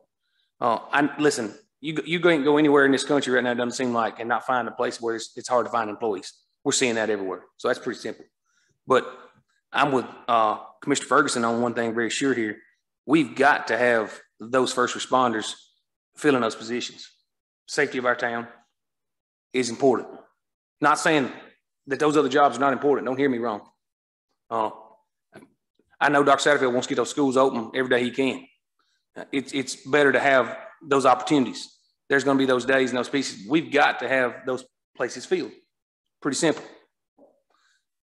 What can I agree with the conversation here about this $221,237, blah, blah, blah, where we're at right there. That number coming in this next budget year. And I'm for it right now, straight up. I'm not for the whole pieces of the tax of this, but I'm for that part right there right now. I think we can, we've looked at the numbers. You're right. Sales tax. I've been looking at sales tax pretty heavily. It's been up pretty good. And that 10,000 you're talking about extra is over what we had budgeted after we already knew that it was changing per month. We saw that for a year. We kind of held back and noticed it was doing that for a year and then budgeted according to that piece last year. So that is up to an amount that we can probably absorb that without that property tax increase. It looks like. Agreed. Not saying it's going to be guaranteed, but it looks that way. What I am asking is we've just heard from those two individuals telling us that they're having trouble in their employment right now of first responders we need in this town. Is there a way that we can look at dollars right now in those positions and these other raises coming forward? He's talking, Sheriff Russell says his pay, $16.90, I believe, is the starting pay. Is that correct of your deputy? $17.50. We looked at this incorrectly on this study here. Guess missed something there. $17.50 is the starting pay of your deputy. What's the starting pay of a deputy in Smith County? Macon?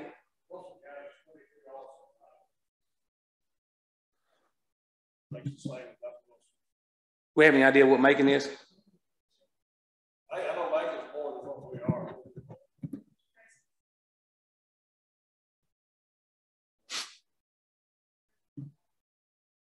Out here at the correction prison? What is the price out there? Do we know?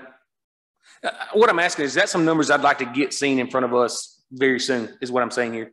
We're asking a question. I know those numbers should be able to be found and brought in front of us. We've still got a budget meeting coming up here in a few weeks. There might be some opportunities there that we can look into those pieces. I ask us all to consider very well what we're looking at in front of us here. I don't disagree. We need some pay raises, but let's be careful that we look at this program for what it is and make some correct choices for our future.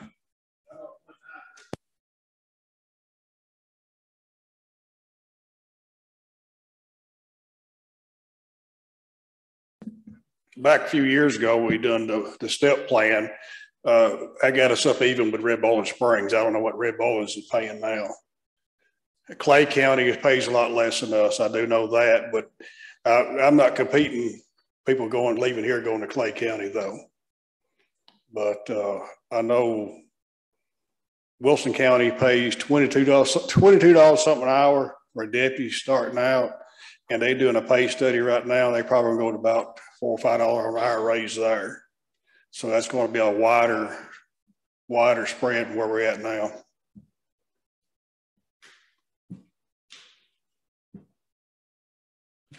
We discussed the prison earlier, and I mentioned the prison. Looking at the scale, here's what has now gone into effect with TDOC's pay raises. Correctional officer less than 12 months, so previous entry wage was $16.50. With this adjustment that TDOC's gave, now new entry wage totals $25.62. That's including benefits. So it went from $16.50, which would be $19.75 with the previous wage with the benefits, up to $25.62, and that's for entry. Over 12 months, it goes to $26.91. Yes, sir, Mr. Ferguson, I believe. Yeah, I do want to point out one thing about the step raises that we all need to be aware of, and it's not been mentioned tonight. There's something we've worked towards for many years, and Mr. Gregory's brought it up more than one time, is that every time we talk about a raise at budget time, back in the day, we talked about giving raises, and then there was some promises made that we would have some evaluations to validate the raises that we were giving them. And I think this does that for the first time as a good thing. And I know he's overshaking it because he's been on the court for a while. And so he says that, and he's right, that this does validate it. You know, it does allow us to see those things be implemented. So it gives credence to what we're talking about. I also understand what Mr. Gull is saying, that, you know, let's not let this thing bite us as we go forward with it. But I also want to recognize what Mr. Jewell says, is that in their discussions, we have the flexibility to curb the increase, or maybe not be any increase at all if the economic times set us that way. But I also understand what Mr. Gull is saying too. Sometimes when you get used to getting something, then you know, it's kind of hard to not get that from that point on. And I understand that too. So we have some tough decisions in front of us. But that being said, I think that overall that what we see here, there's more good than there's bad. But I do want to see two things. I want to see the final figures. And as I mentioned earlier tonight, I think there's some people that have been left out that maybe we can get some things done. And I brought it up tonight because I know that those two entities are in special need, emergency services wise, and their issues, I'm concerned may not be something that we can kick the can down the road any further. Is why I wanted to bring those up. And yes, it's not September, it is July. So I'm corrected on that. I was thinking of that for some other reason, but you're right. I just want to say that there's some good things with this that we have not mentioned. And Mr. Greger, I keep thinking, yep, he says that every time we do it, and he's right. So we talked about that for many years. So I think that's a good aspect of it. Mr. Ford, you're recognized. I want to make one comment on last time we met in prisons relations, which was a couple of weeks ago, more than 1 year. But the time before that when we met, he was still 100 officers short. 100. That's not the same problem. It's everywhere. It ain't just here. Everywhere you look, there's a sign. Excuse me, Mr. Ford, to speak with 100 officers down as far as a prison, that is why the governor gave them a 37% raise. And that's where they're picking up their officers with that 37%. Now, I'm sure Sheriff Russell knows that he is never going to be able to pay his deputies what Wilson County makes, keep bringing up. What the other big counties, he understands that there's no way he will ever be able to pay them the same. He's not asking us to pay them the same. He just wants to get a little bit closer so he can keep what he has from going to Wilson County. If he makes them happy in this county with the calls they take at this county, with the 2 or 3 deputies that they have on the road, they'll stay.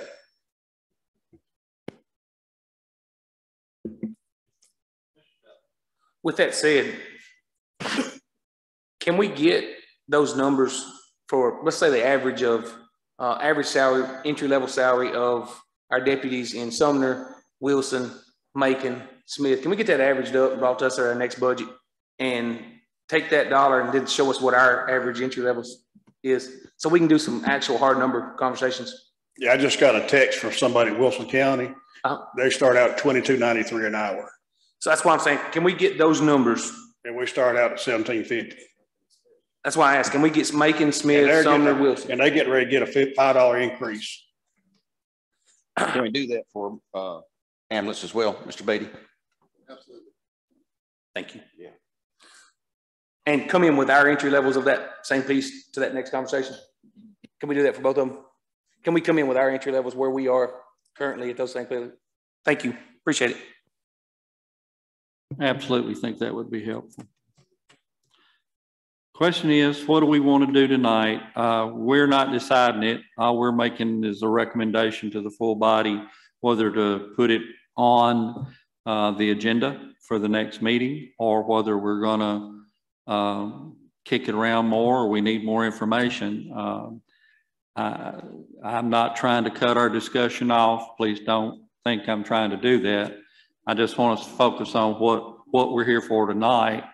And that is to make a recommendation of whether we move forward with this to the full body or what changes we want to make to it. Anyone want to make a motion to any effect?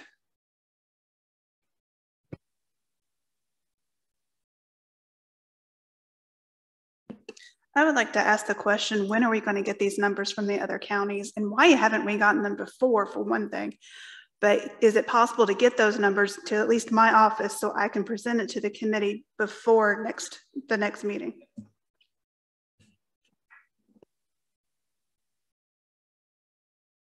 Sheriff, is that something you have time to do, or someone in your office or on your staff be able to get what those starting wages for just the surrounding few counties that you particularly are trying to get closer to with your pay scale?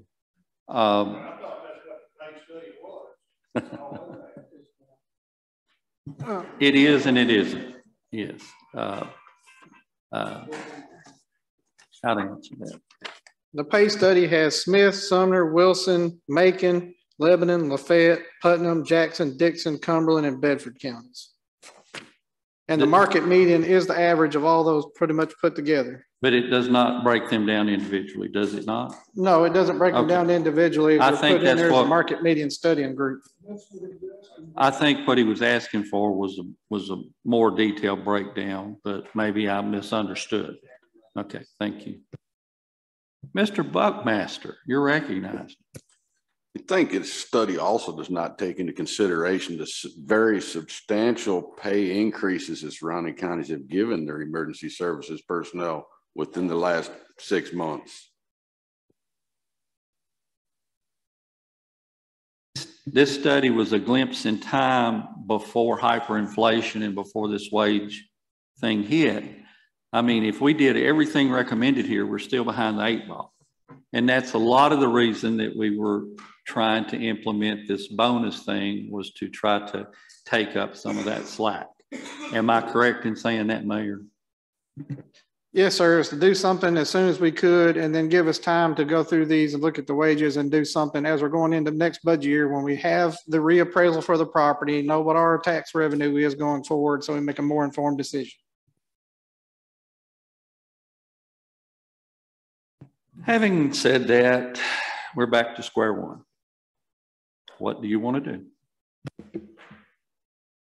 Matt, can you get the numbers to Amy? Can you get the numbers for your people to Amy this week? Sheriff, I'm sure you can too, correct? Yeah. You'll get them before the next budget meeting. Is that what we're looking at? Hopefully a few days before the budget meeting so we can compile them. Yeah, at least, I'd say at least 3 days before. Maybe the 19th, 18th, something like that. Mr. Buckmaster, did I cut you off? I'm sorry. I just raised my hand. I've been quiet the whole night. I figured I'd say something again. You want in the EMS Sheriff's Department, their rates of pay for comparison? I'd like to also include the school system in that where they're non-certified. So we got the figures for that if we could. I think if we're going to include that, we would need that. Dr. Satt, you think that's something you can get for us? You know, I've already tried to start that last week. And I've got to incentivize people I'm asking to do the survey. Well, just some figures on what so we would know how much money, what it would take. Well, do the best you can do with it. I've got some gift cards I'll give you if that's what it takes to get it done. Okay?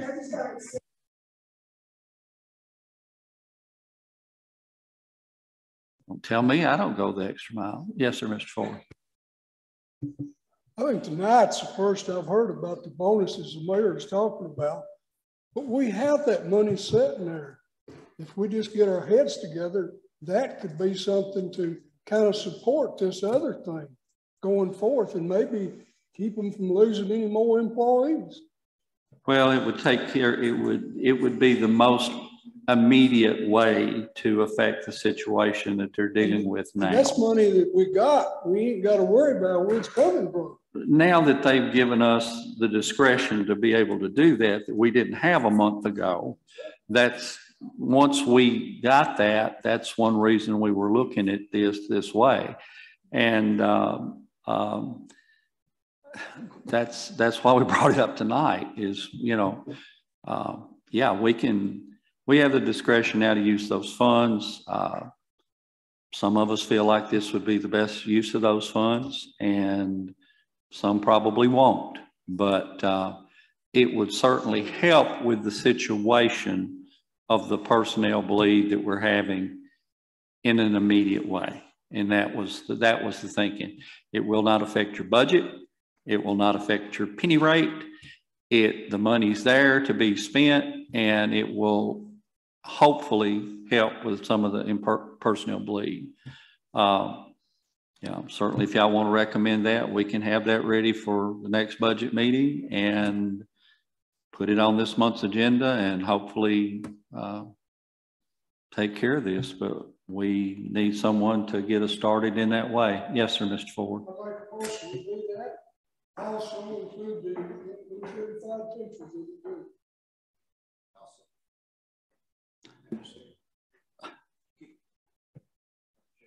Can I ask for clarification on the motion? Yeah, I'm not 100% sure exactly what that was, but go ahead and restate your motion, please. I make a motion that we move forward with the bonus situation. Just like the mayor's talked about, also in the school, uncertified people in there that don't get the raise that the state's going to give them. Okay, if I understand the motion, it is to proceed with the bonus as suggested by the mayor of, was it $3,000 for full-time and $3,000 for full-time, $1,500 for part-time. Okay. And to also, once we get the numbers from the school, include school uncertified personnel in that amount. Is that correct? Now, my understanding is we cannot tell the school systems directly, but we could recommend, I suppose. But let's hold discussion just a second. Do I have a second to that motion? Okay, Mr. Ferguson makes a second. Now let's get into discussion. Mr. Ferguson.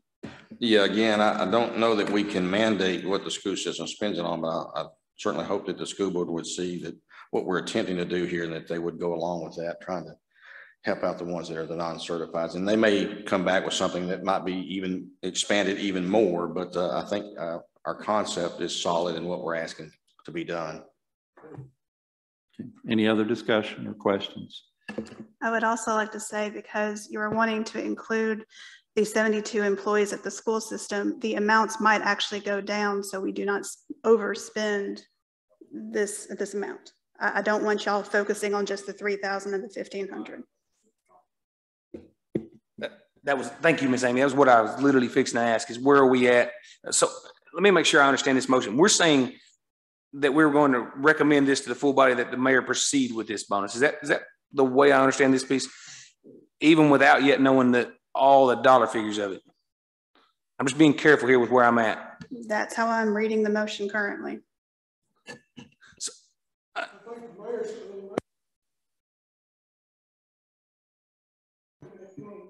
I said there was 2 million left, but there, remember, like I said, and I've talked to Dr. Satterfield about it, we would like to use some of it for mental health and substance abuse counseling. But there's a big need for that.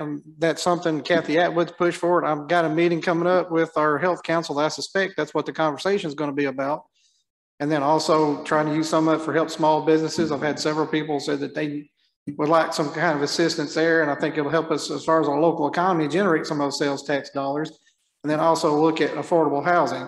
Again, those are ideas. I don't know that they're going to go through, but if we sit here and do these bonuses, we were trying to keep it to where we had some amount of money left to do some of these projects. So I would say we're going to work with the school system. If that's what we're going to do, that amount's probably going to go down, because now all of a sudden you used up a substantial portion of that $2 million left.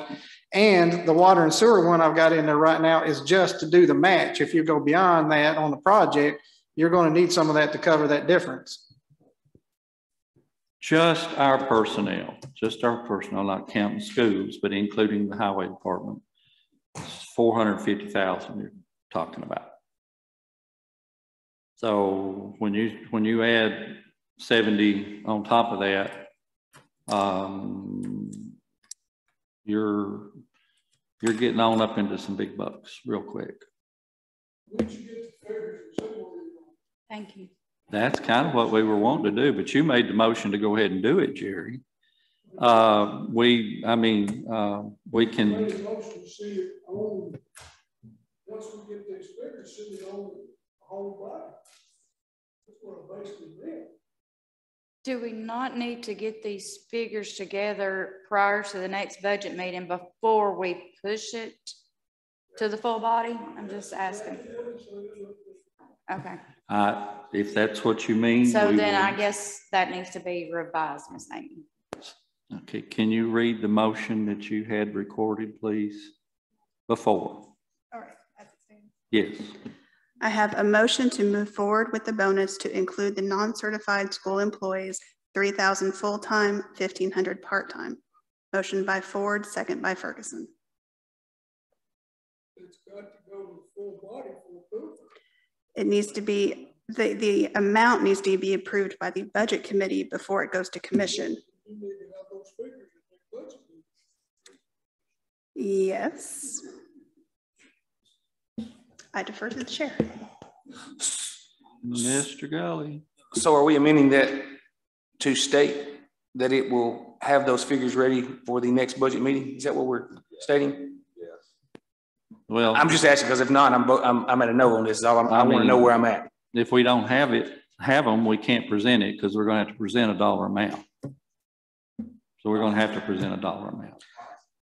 Mr. Chairman, I'd like to talk about my second on that for just a second because I don't want to be pinned down to a $3,000 and $1,500 figure just yet. My thought process on this would be that we would see what those figures would be. We also need to know overall what amounts of money we're going to have to spend on the different things. And tonight it's been brought out just now that there's some other aspects to this where funding is going to go to places too. So I don't want to second the motion where it's 3,000 and 1,500 because I think it's pinning us down, even though the concept is good. So for the moment, I'm going to retract my second on that. And let's see. So you're withdrawing your second? Yes, sir, I am. On the motion. Just for a sec, yes.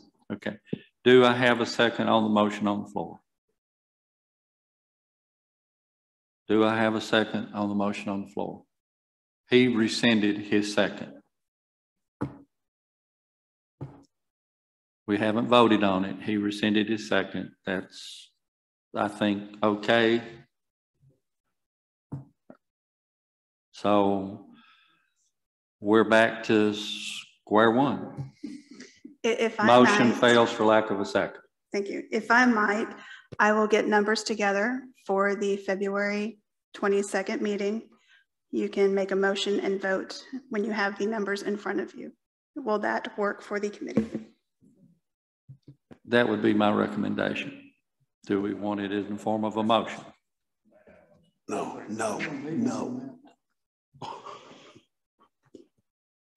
Do we need, I don't think we need it in the form of a motion. I think we'll just proceed with that way. Okay.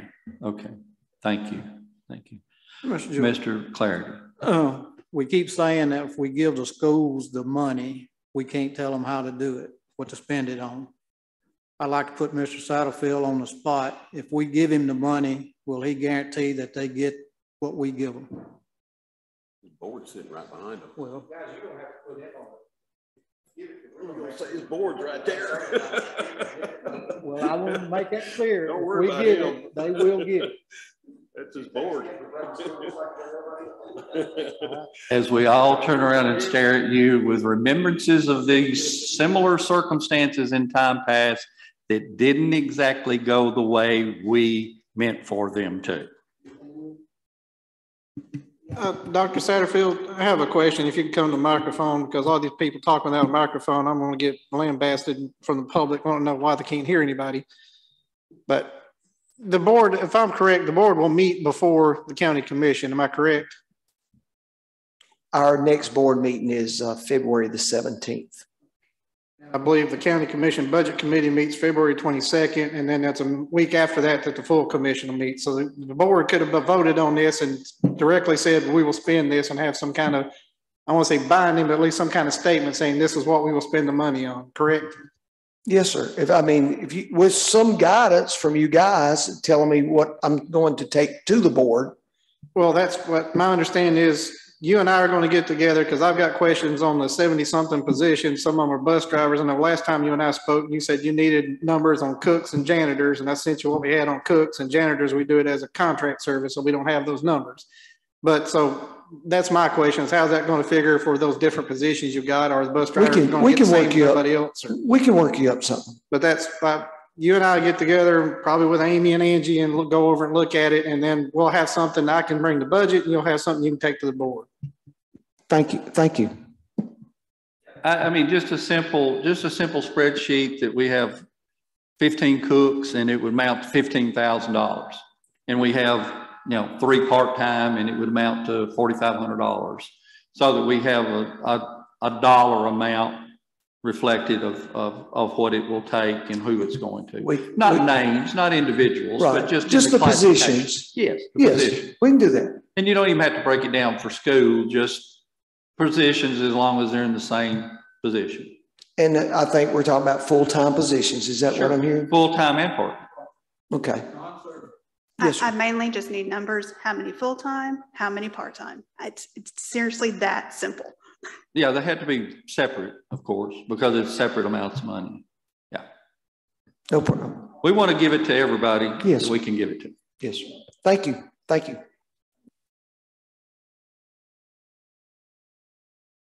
We just know from times past that we cannot tell them what to do with their money. We can give them money, but it's up to them to do it. Okay. And if we're overly cautious on that, that's why. That's why.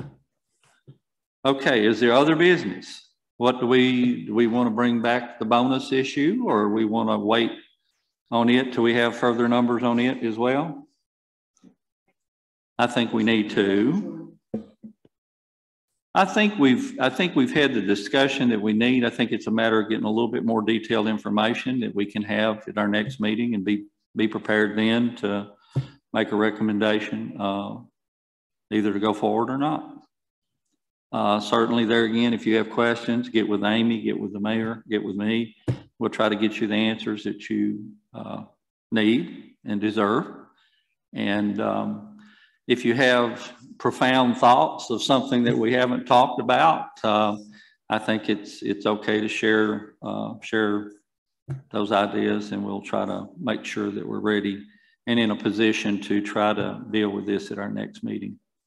Is there anything else tonight, Mr. Ford? Wait.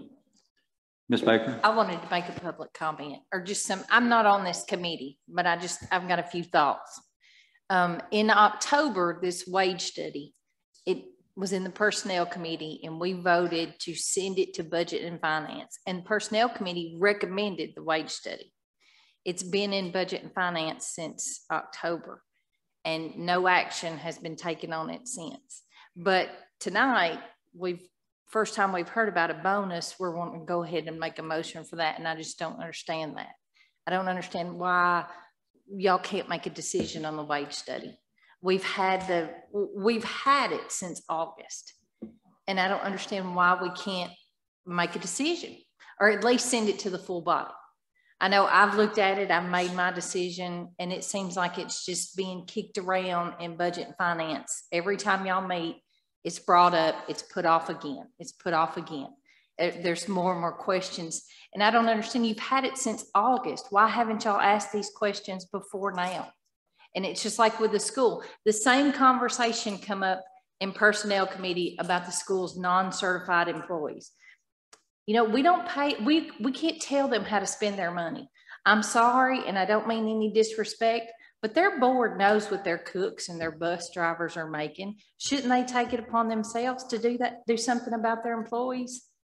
You know, I don't understand why they haven't, but that's, like I said, I've had the wage study since August. We all have, and I just don't understand why we can't make a decision on it.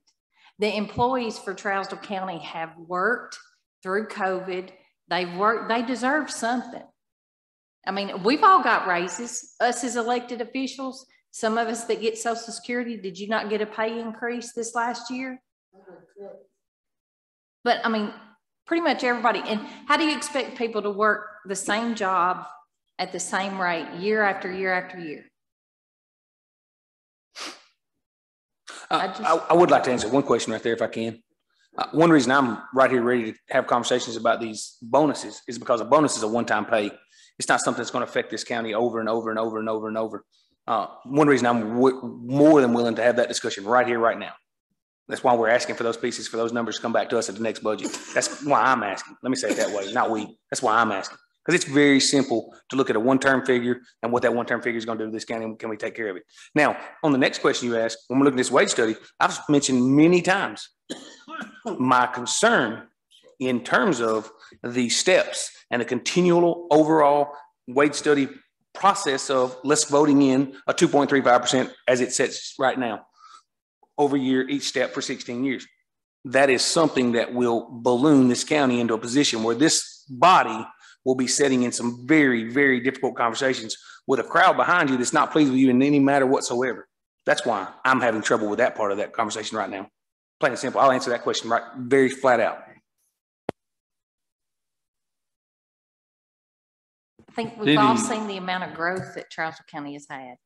And I understand, and if you know, Mr. Thompson, they said the wage study, that's not a guaranteed raise every year. It's not guaranteed. There's going to be evaluations. It doesn't have to be that 2.3%.